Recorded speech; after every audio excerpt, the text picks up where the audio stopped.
Hello friends, मैं angel Sharma आप सभी का स्वागत करती हूँ एंजल वर्ल्ड लाइट में।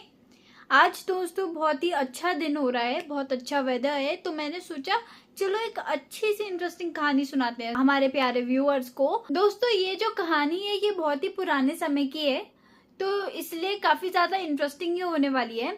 तो दोस्तों इसीलिए इस वीडियो के अंत तक बने रहिएगा, क्योंकि इस वीडियो के अंत में एक बहुत ही अच्छी शिक्षा भी आपको ये कहानी देगी। अब दोस्तों जो लोग ऐसे हैं जो मेरे इस वीडियो को अभी देख रहे हैं और उन्होंने अभी तक मेरे इस चैनल को सब्सक्राइब नहीं किया है, तो इस चैनल को जरूर सब्सक्राइब करें, ताकि दोस्तों जितने भी मैं वीडियोस जब लेके आऊं तो आप सभी को वो वीडियो सबसे पहले मिले और आप उनसे प्रेरित भी हो पाएं। तो दोस्तों चलिए शुरू करते हैं। एक बार की बात है, एक बादशाह होते हैं, का बड़ा शौक होता है घुड़सवारी करने का।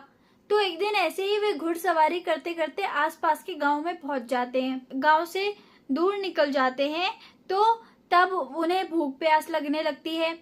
तो वे क्या करते हैं, वो देखते हैं कि एक जमींदार है, उसके घर के पास एक कुआं बना हुआ है। अब जो जमींदार होता है वो अभी अपने घर के अंदर होता है, तो इसलिए उसे पता नहीं होता कि कोई बाहर है खड़ा हुआ। वो जमींदार बुलाते हैं और बोलते हैं कि मुझे ना बहुत तेज भूख लगी है और प्यास भी लग रही है, तो क्या आपके पास खाने के लिए खाना और पानी है? अगर आपके पास है तो कृपया करके मुझे दे दीजिए। अब जो जमींदार होता है उसे ये बात पता नहीं होती कि वे बादशाह हैं।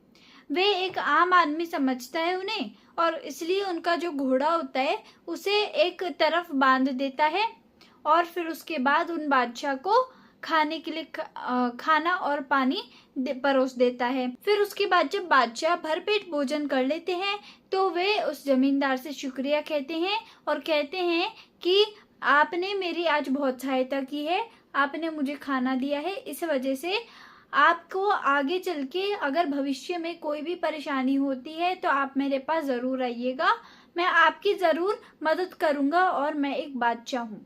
अब वो जब उसे बता देते हैं कि मैं एक बादशाह हूँ तो वो बड़ा खुश होता है जमींदार कि चलो अब आगे भविष्य में मेरे पास कोई परेशानी होगी तो मैं जाके बादशाह से कह दूंगा और वो मेरी हेल्प कर देंगे। अब एक दिन इत्तेफाक से उस जमींदार पे एक परेशानी आ पड़ती है। जमींदार को याद आता है कि एक दिन तो वो बादशाह आए थे और उन्होंने ऐसे ऐसे करके कहा था कि वो उनकी परेशानी को सॉल्व कर देंगे। तो वो बोलते हैं कि चलो मैं बादशाह के पास ही चलता हूँ। अब बादशाह से तो डायरेक्टली ऐसे प्रजा मिल नहीं सकती थी ना, तो जो सिपाही थे वो उनसे बोलता है कि आप एक काम करिए, आप बादशाह को बोलिए कि मैं आया हूँ, और वो बताता है कि मैं जमींदार हूँ, वही जमींदार जिसने उन्हें भरपेट उस दिन भोजन खिलाया था। अब जैसे ही बादशाह को ये बात पता चलती है वो बोलते हैं कि ठीक है, उसे अंदर मेरे कक्ष में भेज दो। अब वो जमींदार क्या करता है, अब वो कक्ष में जाता है तो देखता है कि जो बादशाह होते हैं वे भगवान जी से प्रेयर कर रहे होते हैं। अब जो जमींदार होता है वे दूर से खड़ा हुआ देख रहा होता है कि जो बादशाह होते हैं वे भगवान जी से कुछ प्रे कर रहे होते हैं। तो जब उनकी प्रेयर खत्म हो जाती है तो वो जमींदार उनसे पूछता है कि मैं जानना चाहता हूँ कि आप जब प्रे कर रहे थे तो आप क्या कह रहे थे? तो वो बादशाह बताते हैं कि मैं तो बस यही प्रे कर रहा था कि मेरी प्रजा सही सलामत रहे, मेरी प्रजा में सुख शांति आनंद बना रहे, हमेशा इसी तरह मेरा साम्राज्य खुशहाल रहे और बढ़ता रहे। अब इस तरीके से वे बताते हैं कि मैं तो भाई ये विश मांग रहा था भगवान जी से प्रे करते हुए। तो जमींदार जैसे ही देख ये सब बातें सुन लेते हैं वो कहते हैं कि ठीक है, आप मुझे इजाजत दीजिए, अब मैं चलता हूँ। अब वो ये बादशाह पूछते हैं कि आपको तो कुछ काम था ना, आप किसी काम से आए थे? तो वो जमींदार बोलता है कि हाँ जी, मैं तो कुछ काम से ही आया था, लेकिन मैंने देख लिया है कि आप भी ईश्वर से यही सब प्रे करते रहते हैं, अपनी इच्छा की पूर्ति के लिए प्रे करते रहते हैं, इसीलिए अब मैं यहाँ से जा रहा हूँ। अब वे बादशाह को कुछ समझ में नहीं आता। वे बोलते हैं कि ऐसा क्यों? मैंने तो आपको कहा ही था कि मैं आपकी परेशानी को निपटा दूंगा, आप मुझे बताइए तो कि आपकी परेशानी क्या है?